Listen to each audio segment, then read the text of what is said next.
Voy a intentar jugar al fútbol lo mejor posible. Todas las opiniones no son respetables, ¿eh? Todas caben. No quiere decir que todas las opiniones sean respetables, ojo, Como se suele decir, no. Lo que es respetable es el derecho a opinar. Que yo, sobre los procesos de crecimiento de las mariposas en Camerún, puedo tener opinión, pero no tengo ni puñetera idea, Bienvenidos a Paliques de Fútbol.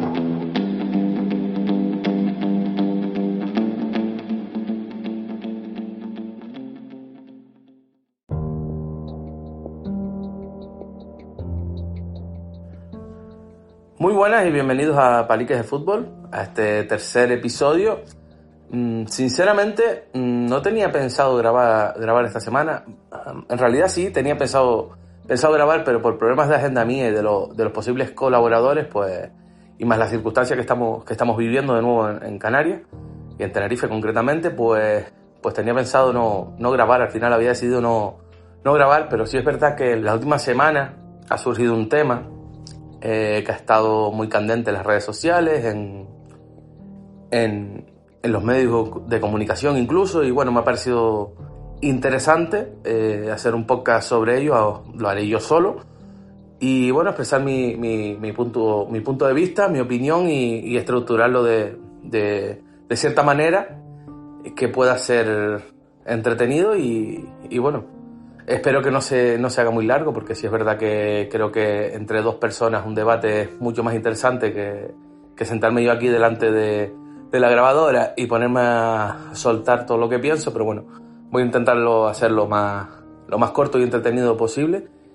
Y nada, paso a presentarles el tema. Fútbol en tiempos de pandemia. Vale, es un tema yo creo que bastante controvertido. Podríamos hablar del deporte en general, pero bueno, a lo que yo me dedico y de lo que entiendo es de fútbol, así que voy a hablar sobre fútbol y bueno, ya pondré algún ejemplo, alguna comparativa, pero nada más allá. Lo voy a estructurar de la siguiente manera. Primero voy a hablar del primer parón que sufrimos allá por marzo, ¿vale? Que fue el más fuerte y fue... Bueno, no voy a empezar a pararme a determinar toda la pesadilla que vivimos, no solo en el deporte, sino en la sociedad y a nivel mundial. Pero bueno, ese será el primer punto de la estructuración que he hecho. El segundo punto será la sociedad. Vale, compararé temas de la sociedad, cómo ha reaccionado la sociedad, las medidas que se han tomado con la sociedad y las que se han tomado con el deporte y con el fútbol en particular. El tercer punto de la estructuración serán las instituciones. Entiéndase, cabildo, ayuntamientos, etc. Desde mi punto de vista, y bueno, creo que a más de uno le va a sorprender lo que pienso, pero bueno. Después pasaré a los jugadores, que creo que al fin y al cabo son los más perjudicados, hablando siempre de fútbol base y fútbol regional, fútbol modesto. Luego pasaré a dar mi punto de vista sobre los clubes. También creo que algunos se va a sorprender con las cosas que opino. Y para el final he dejado el tema de los entrenadores, que quizás somos los que estamos más en medio y los que tenemos que buscarnos la vida para que los jugadores, bueno, estén en un nivel óptimo cuando podamos reiniciar. Primer parón. Sobre el primer parón poco tengo que decir, salvo que creo que al final se demostró que fue una decisión acertada, porque era algo que se desconocía, ¿vale? Incluso nosotros mismos no le dimos la importancia que tenía, y yo creo que el desconocimiento hubiera llevado a un gran nivel de contagio en lo que es el fútbol base. Esto llevado también fútbol regional, pero el fútbol base llevado a casa a las familias, y bueno, creo que hubiera sido mucho peor la situación de cómo se dio. Y creo que el primer parón que se hizo al final fue lo más acertado. Hubo mucha controversia, mucha desinformación, hubo mucho no saber si las competiciones arrancaban o no, aunque yo creo que al final todos teníamos claro, según se iba desarrollando la pandemia, iba creciendo, que no se iban a acabar las competiciones. De hecho, en fútbol regional se acabaron ya habiendo empezado casi la temporada, o sea que así quedó la cosa.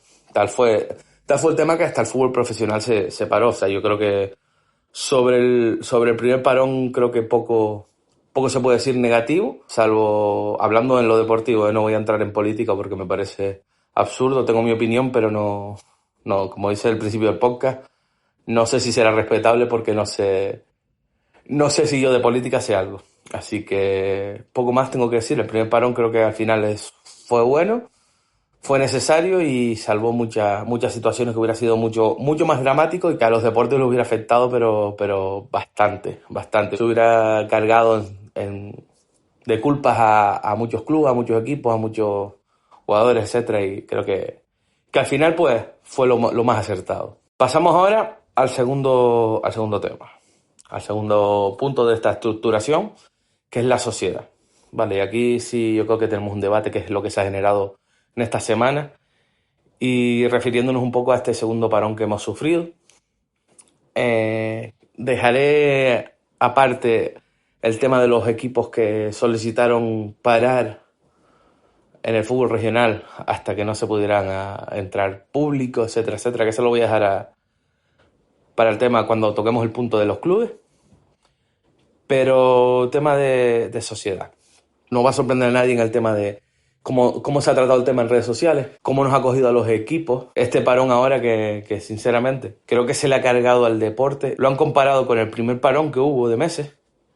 Pero yo creo que ahora mismo estamos mucho más informados, hay mucha más información, los clubes, los chicos, la sociedad está mucho más concienciada, aunque se vean ejemplos a diario de jugadores y no jugadores, sino de la sociedad, gente que se salta las normas, no vamos a entrar en eso. Pero sí es verdad que se está mucho más concienciados, toma de temperatura, distancia social, mascarilla, etcétera, gel. O sea, los clubes han hecho un esfuerzo para que los chicos puedan practicar deporte. Hay ciertas competiciones que hemos iniciado ya y creo que este parón, comparado con otras cosas que vemos, creo que pierde toda lógica. Porque, y hablo de fútbol, podría hablar de la restauración, podría hablar de otros sectores que están siendo súper castigados. Y bueno, después vemos los transportes públicos a reventar. Sí, la gente con mascarilla, pero la distancia no se respeta. Los centros comerciales, las zonas, por ejemplo, una cosa que me llamó muchísimo la atención, la gente haciendo cola para sacarse fotos de las luces navideñas, que ojo, yo no estoy en contra de que se hayan utilizado las luces, se hayan destinado aquí dinero para las luces, porque bueno, particularmente pienso que esto tenemos que pasarlo y que al final no podemos volver a cerrarnos a cal y canto, porque al final, si no es el COVID, va a ser otra cosa lo que nos va a matar de hambre o de enfermedad o lo que sea. Tenemos que tener medidas y seguir tirando para adelante para que el mundo siga girando.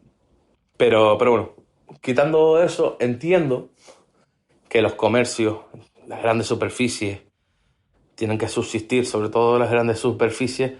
Hay muchos negocios con mucho alquiler caro, elevado, etcétera. Pero es difícil de comprender para la sociedad en general y para los que nos dedicamos al deporte en general, y hablo de fútbol, que no pueda entrar padres aficionados a unas instalaciones enormes, por lo general, guardando distancias, con un aforo determinado. Sea un tercio, pues un tercio. Que tú puedas ir al bar con 4, 6, 10, depende de la época, amigos, conocidos, sentarte a tomarte una caña, un refresco, un dulce, una merienda, una cena, que puedas hacerlo. Y no se puede abrir, por ejemplo, una cantina de fútbol. Cuesta entenderlo, siguiendo las pautas. ¿Que tendría que haber un control más exhaustivo? Sí. Pero que se podría hacer, porque estoy seguro que las colas que se ven en los centros comerciales, las aglomeraciones por la época en la que estamos, yo creo que es necesario. Vuelvo a repetir, creo que es necesario para la sociedad, no podemos parar.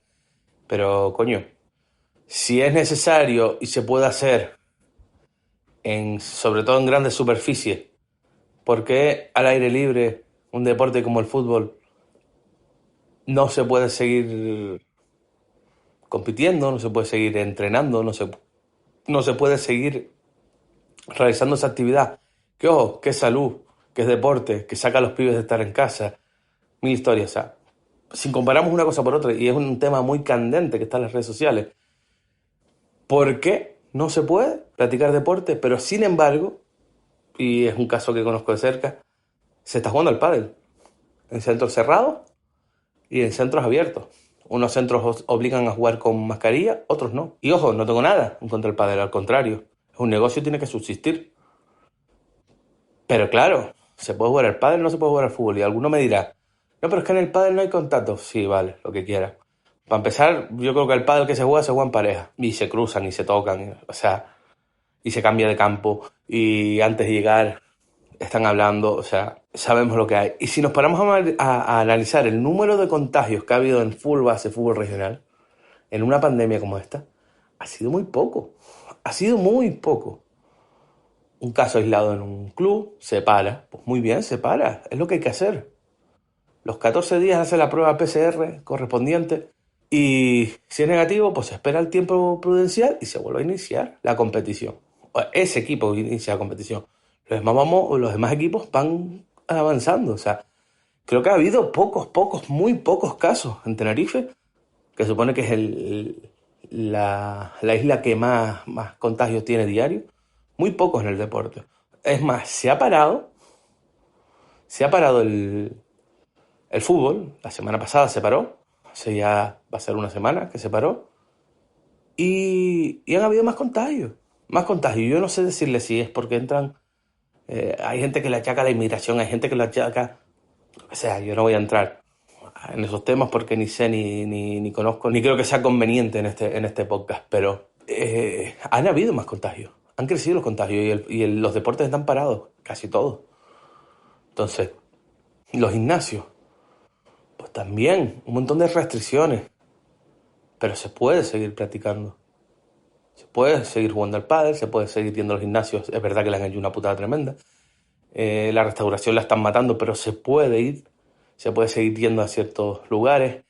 No sé, es que me cuesta mucho creer en este tema que se ha tomado unas medidas que yo sinceramente no sé quiénes son los que la estudian el tema y deciden que es mejor parar, porque eso crea un montón de problemas, sobre todo cuando no hay hechos, nada que demuestre que en el fútbol se están provocando un montón de contagios. Conozco tres casos. Entonces, no sé, yo creo que es un tema que se debería analizar. Ya salió una noticia que no se van hasta después de Reyes no se van a relanzar las competiciones que estaban ya, y creo que es una pena porque solo espero que permitan entrenar, que bueno, es un tema que tocaremos más adelante, pero solo espero que una vez pasen estos 14 días que habían decretado que no se podía realizar ni entrenar ni partidos oficiales de equipos no profesionales, yo espero que por lo menos cuando se cumplan, que será, si no me equivoco, se paró el viernes pasado, este viernes no, el siguiente pues sería el sábado, pues a partir de ese sábado por lo menos se pueda entrenar, para cuando se relancen las competiciones los equipos estén preparados, porque si no tenemos un problema, habrá que alargar más. Con esto yo creo que dejo listo el tema de la sociedad y ahora me voy a meter en un jardín que es en el de las instituciones, ayuntamientos, cabildos, gobierno de Canarias, etcétera, etcétera. Creo sinceramente, y me pongo en el lugar de ellos, y es un debate que he tenido con bastantes personas, que yo entiendo las instituciones. Por una parte, entiendo las instituciones. Después de todo lo que he dicho, yo entiendo que las instituciones no dejen entrar público. Porque si hay un contagio masivo, los responsables van a ser la institución que dejó entrar a la gente. Mientras no haya una norma única para todos, o sea, una resolución única que afecte a todos, mientras por ejemplo, en el Sausal se podía entrar, en la Longuera se podía entrar, en Candelaria no, en Santa Cruz no, en La Laguna no. Mientras no haya una norma, un decreto para todos, la institución que decida que en su recinto municipal puede entrar X personas de público, tiene un problema. Si hay un contagio va a tener un problema porque va a ser el señalado. Entonces yo entiendo, además, y me dicen, pero es que la gente se aglomera por fuera, se sube a muros, vale, pero eso ya no es problema de la institución. En ese caso, yo entiendo la institución. Yo no quiero que a mí me achaquen algo, que la gente se sube fuera por los muros, salta, eso ya no es mi problema. Como institución estamos hablando. Y ahí tendrá que entrar la policía, una denuncia, etcétera, etcétera, los clubes, tener que avisar a la policía, etcétera. Pero como institución entiendo que no se quieran cagar las manos. También es verdad que nadie los ha obligado a estar ahí. Ellos pueden decir que es una pandemia que durante 100 años no habíamos visto nada igual. Es verdad, pero son políticos y están para tomar decisiones. Igual que un entrenador está en el banquillo para tomar decisiones, un presidente, un director deportivo, están para tomar decisiones y a veces no nos gusta y a veces pues nos vemos obligados a tomarlas. Ellos también. Tienen que asumir su grado, pero claro, yo entiendo, me pongo en el lugar de las instituciones, entiendo que no se quieran cagar las manos. Lo entiendo perfectamente, pero creo que a veces toman decisiones y que muchas veces en el concejal o la concejal de deportes de los municipios o el encargado en el gobierno de Canarias, que no sé cómo se llama, o en el cabildo o lo que sea, son personas que desconocen y toman decisiones genéricas sin valorar la particularidad de cada deporte, de cada sector, etcétera. Entonces, entiendo su postura en lo que se refiere al fútbol, en este caso, que es lo que nos ocupa, la entiendo, pero están ahí para tomar decisiones y deberían tomar decisiones porque a lo mejor legalmente no tienen responsabilidad, pero moralmente sí. Si un chico se sube a uno de los muros, se cae y se abre la cabeza, estando toda la grada vacía, pudiendo delimitar la grada por sectores para que se respete el 1,5 metros y se sienten ahí, yo creo que se podría hacer. Entonces, a lo mejor legalmente no tiene una responsabilidad, pero moralmente sí la tiene. Y no sé, es un tema complicado y, como repito, me pongo en su punto de vista y entiendo las medidas que toman a veces, pero también es verdad que nadie los ha obligado a estar ahí y que se han presentado o que han aceptado el cargo y al final tienen que hacer lo mejor para la población. Y creo que en este caso con el fútbol se está haciendo muy injusto desde mi punto de vista. Pero repito, entiendo las instituciones y entiendo el punto de vista. Vamos a pasar al siguiente punto, que son los jugadores, que creo que son, entre otros aspectos, entre otros puntos que voy a tocar, los más perjudicados. Y explico por qué. Tras el primer parón, no se sabía lo que íbamos a estar sin competir y sin entrenar. Para un chico categoría cadete competición, pues bueno, es una putada porque están compitiendo y tienen que llegar en condiciones óptimas. Juveniles ni te digo. Entonces, estar encerrado en casa, no salir, no entrenar, se hizo duro. Y a la hora de incorporarnos, meses después se notó muchísimo. La musculatura y eso que muchos estuvieron entrenando, pero es verdad que el fútbol es un deporte al final grupal, coral, y necesitas a los compañeros. Necesitas a los compañeros y eso cuesta mucho. Cuesta mucho automatizar movimientos, generar esa complicidad entre los jugadores y tal. Pero bueno, en la parte física sufrieron mucho, en la parte anímica sufrieron muchísimo.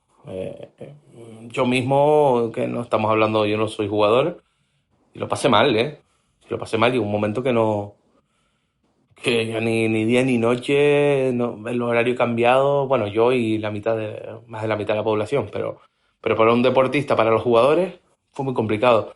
Si nos vamos a las categorías de formación, fue una locura porque son años básicos para el aprendizaje y se paró todo. Y ahora vuelven a no jugar y se vuelve a parar. Al final, yo entiendo que los más pequeños es muy complicado conseguir que se estén quietos, que haya distancia social, que cuando no estén entrenando se pongan la mascarilla. Entiendo que es complicado, pero se hace. Y al final los niños son esponjas. Y si en casa les repetimos la matraquilla de lo que tienen que hacer, si en clase, en el colegio, cuando se incorporaron, les repetimos lo que tienen que hacer, si en el equipo les repetimos lo que tienen que hacer, al final los niños lo hacen automático, lo hacen más fácil que los adolescentes. Se lo digo por experiencia. Pero sí es verdad que son los grandes perjudicados en todos los sentidos y los que menos culpa tienen. Y muchas veces no nos paramos a pensar en cómo le ha afectado. Volvemos a entrenar y les decimos cosas cuando han estado tantos meses sin entrenar en grupo, sin compañeros nuevos que no se han podido adaptar, etcétera. Y es bastante complicado. No tengo mucho más que decir sobre los jugadores, porque al final el que quiere entrenar, entrena, busca la forma o le pide consejo al entrenador, pero al final los más pequeños, lo que necesitan son balón. balón y estar en contacto con el balón, con los compañeros, y en casa no se puede hacer. Y si no puedes acceder a ningún recinto para hacerlo, al final son... Sí, y vuelvo a repetir, hablo de fútbol, pero es que son años básicos y los chicos caminan para atrás, y los futbolistas vamos a sufrir. Yo creo, sinceramente, que este año lo vamos a sufrir a la larga, cuando todos estos chicos han perdido un año y vamos camino de que puede ser 2. Y yo creo que nadie se ha parado a pensar lo que... Bueno, sé porque hay jugadores que paran un año por temas, yo que sé, de estudio, o arresto de los padres, o se aburren del fútbol y tal. Un chico que para un año, una temporada de entrenar con los compañeros y tal, es muy difícil, o sea, lo paga a la larga, llega con carencias. Y al final estamos hablando del mundo del fútbol, que al final lo que estamos haciendo es formando futuros futbolistas, que todos no van a llegar, obviamente, que no estamos enfocando a que lleguen al fútbol profesional, pero estamos formando futbolistas. Y un año perdido o interrumpido o con muchas interrupciones se nota. Si ya de por sí, desde que para la competición en un año normal, no llegan a junio, la mayoría de los chicos no llegan a junio jugando y empiezan en septiembre, octubre, información, eso es... Esto da para un tema de un podcast que me lo pensaré cuando venga un compañero, pero parar más de un mes es atrasar. Y está comprobado, es atrasar. Un mes de descanso está bien, pero se nota mucho. Imagínense interrumpido, con muchos parones como estamos teniendo. Una temporada dejada a la mitad. Es un tema que da para mucho y quizás lo tocaremos en otro capítulo. Vamos a pasar al siguiente punto, que aquí también va a haber un poquito de controversia con lo que opino. Y es el tema de los clubes. Entiendo, o no sé si la gente es consciente del sacrificio que hacen los clubes. Los presidentes, las directivas, o sea, arrancar en un año de estos es muy duro. Los pibes mucho tiempo sin entrenar, en el tiempo que estás sin entrenar, pibes tocados aquí y para allá, te dan la palabra que continúan contigo y después acaban en otro equipo.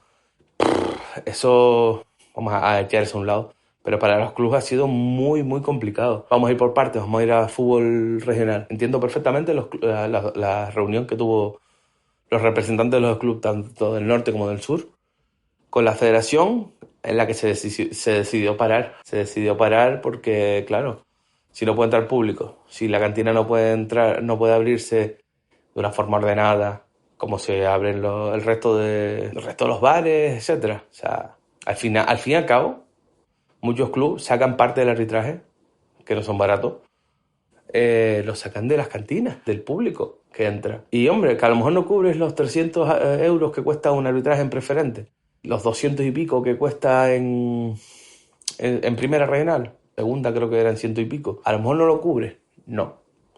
Pero a lo mejor cubres más de la mitad. Con eso, más la taquilla, lo poco que hagas y tal, pues más o menos tiran los equipos. Si no puedes abrir la cantina, hay muchos clubes que tienen un acuerdo. La cantina ha sido subastada o como quiera que se haga, lo desconozco. Y el acuerdo que llegan es que a lo mejor no pagan alquiler, no pagan nada, pero tienen que pagar los arbitrajes de los equipos. Si la cantina no abre, no tienes ingresos. Si no tienes ingresos, tienes que buscar el dinero para pagar esos arbitrajes. Estamos en una pandemia donde los patrocinios es más complicado conseguirlos. Ya no tienes para cubrir ni arbitrajes, ni jugadores lo que le hayas prometido, si le has prometido dinero, entrenadores, etcétera. Se te va sumando y entiendo el parón. Entiendo el parón y me pongo en el lugar de los clubes. Estamos hablando de fútbol regional. Pero también digo una cosa, y esto vale para los equipos de fútbol base también, sobre todo los de competición, de caerte para arriba. Yo no escuché a ningún club quejarse cuando en el primer parón ascendieron a un chorro de equipos o no descendieron los equipos. Yo no los escuché quejarse. Entonces creo que ni los escuché quejarse cuando los ascendieron o cuando no los descendieron, que ha creado el caos que tenemos ahora mismo de tantas categorías con tantos equipos o divisiones o dos grupos de preferentes, que es una locura. No los escuché quejarse y también es verdad que antes de iniciar las competiciones ya se sabía que no iba a poder entrar público, que no se podían ir a abrir las cantinas. O sea, vuelvo al tema como cuando hablé de las instituciones. Los clubes sabían dónde se metían. Y repito, los entiendo como entiendo a las instituciones. Pero también es verdad que los clubes sabían dónde se metían y sabían las condiciones con las que habían. O sea, que no me vale... Sí me vale, a ver, yo no soy quien para que me valga o no me valga. Pero a lo que quiero decir es que, poniéndonos en los dos puntos de vista, entiendo que quieran parar, pero también entiendo que ellos sabían las condiciones que había y las aceptaron. Que a lo mejor no pensaron que fuera tan larga, pero es que nadie dijo número de tiempo. O sea que creo que es un tema peliagudo, con muchos matices, pero al fin y al cabo parte y parte de razón y parte de no razón. O sea, nadie se quejó, repito, nadie se quejó de cuando los mantuvieron equipos que estaban descendidos, pero descendidos es una locura, matemáticamente, que habían hecho por X motivos un número de puntos que no le iba a dar acabar la competición para salvarse, o que ya incluso estaban descendidos. Por las medidas que tomó la federación fue no descender a nadie, subir a todos para no jugar playoff, meter un número de equipos en primera, un número de equipos en preferente, una locura. Hablado en regional, también pasó en el fútbol base, pero sabían que cuando se empezara se iba a empezar sin público y sobre todo en Tenerife. Después vamos al fútbol base y hay cosas que aquí no entiendo, no termino de entender de la federación, qué necesidad había y repito lo mismo, o sea, aquí es más si yo sé que los clubes, porque claro, al final en los parones los chicos no entrenan, tema de los pagos, los padres, las inscripciones, etcétera. La situación económica que estamos viviendo no es fácil tampoco para los clubes de fútbol base. Es verdad que los arbitrajes son más pequeños, pero los arbitrajes cuestan menos, pero hay que tener dinero y hay entrenadores y hay muchas cosas que pagar. Y las cosas, sobre todo, que no entiendo, es verdad que hay una cosa que a mí no me entra en la cabeza y es, no sé si lo hicieron por tiempo, no sé por qué lo hicieron, pero este año se quedaba una categoría que era la cadete autonómica, que era como una juvenil nacional, pero en cadete. Y se decide que no se puede viajar entre provincias para jugar. Y se queda la provincial. Pues ahora hay que ascender a la autonómica. Y hay un cacao montado ahí, que suben los primeros, etcétera, etcétera. Pero es que, bueno, esa categoría estaba creada. Pero es que en juvenil, y yo no entiendo por qué, tuvieron que dividir la división de honor por el mismo tema de provincia. Repito, no sé si es porque no se puede viajar los equipos entre provincias o más bien por el tiempo que teníamos para la competición, para hacerla más corto y tal. Se ha dividido en subgrupos. Pero es que se ha creado una competición nueva en juvenil, la juvenil provincial. Y ¿había necesidad este año de crear una juvenil provincial? ¿O fue por no hacer dos preferentes? No sé, me crean dudas porque le han metido viajes en preferentes a los clubes que no tienen ingresos. O sea, porque, vale, en nacionales sabías que ibas a viajar, más o menos ibas a viajar, provincia de Tenerife, provincia de Las Palmas, y si hubiera sido una, pues toda Canarias. La cadete provincial sabías que ibas a viajar, incluso dividiendo, han hecho un favor, menos a Tenisca y Mensajero. Para mi punto los han puteado porque tienen que viajar a Tenerife todos los partidos, pero bueno, volvemos a lo de antes, que es lo que iba a decir. Sabían dónde se metían. Cuando se estaba en la plaza, sabían que tenían que viajar a Tenerife, tanto Tenisca como Mensajero. Pues en esta juvenil provincial le han metido a los equipos que han ascendido, que ascendieron un chorro de equipos, que yo creo que era para eso, para no hacer dos preferentes, pero claro, los han obligado a viajar. Creo que Tenisca y Mensajero también, o Tenisca, no recuerdo ahora, creo que uno. Los han obligado a viajar, le han metido un gasto más y no sé qué necesidad había. La verdad, de querer, podías haber hecho dos preferentes como lo has hecho en regionales.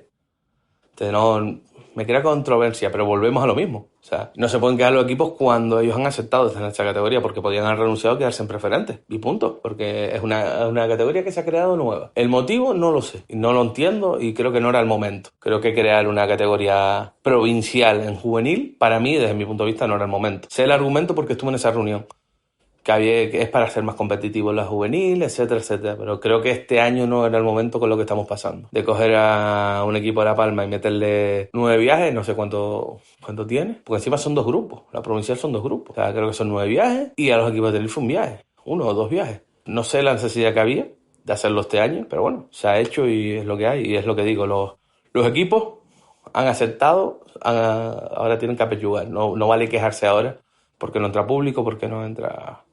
Entiendo que se quejen, pero lo han aceptado, es lo que vengo diciendo en casi todo el podcast sobre este tema. Y para no hacerlo muy largo, voy a ir con el último tema, que yo creo que es el más corto, que es el de los entrenadores. Los entrenadores, como dije antes, yo creo que estamos en el medio de todo, porque a los de formación, bueno, pues, se les va a exigir un poquito menos, porque bueno, están formando y si los chicos tienen menos tiempo para formarlos, ya dije antes que los jugadores son los más perjudicados, y bueno, no creo que tengan tanta exigencia. Pero los entrenadores que estamos en competición, categorías de competición, se nos va a exigir, tenemos unos objetivos. Y tanto parón, ¿cómo consigues? Porque nosotros a día de hoy suponemos, pero no sabemos. Suponemos que nos van a dar un periodo de 2-3 semanas para entrenar, para cuando se reinicien las competiciones llegar a una forma óptima los jugadores. Pero solo intuimos, no lo sabemos.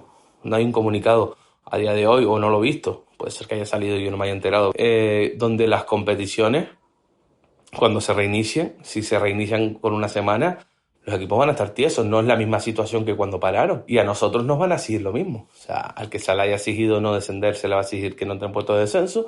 Al que le hayan exigido luchar por el ascenso, se le va a exigir meterse en el ascenso y no va a haber tiempo. ¿Qué podemos hacer nosotros como entrenadores? Yo particularmente pues he creado tablas de ejercicio y se las he mandado a los chicos. Pero ¿cómo sé yo que los chicos están trabajando? Porque hay que ser sinceros, todos sabemos que hay chicos que trabajan sin que se los diga, hay chicos que necesitan que estés encima y hay chicos que tienen que estar que ni mandándose ni dándole caña va a estar entrando a su casa.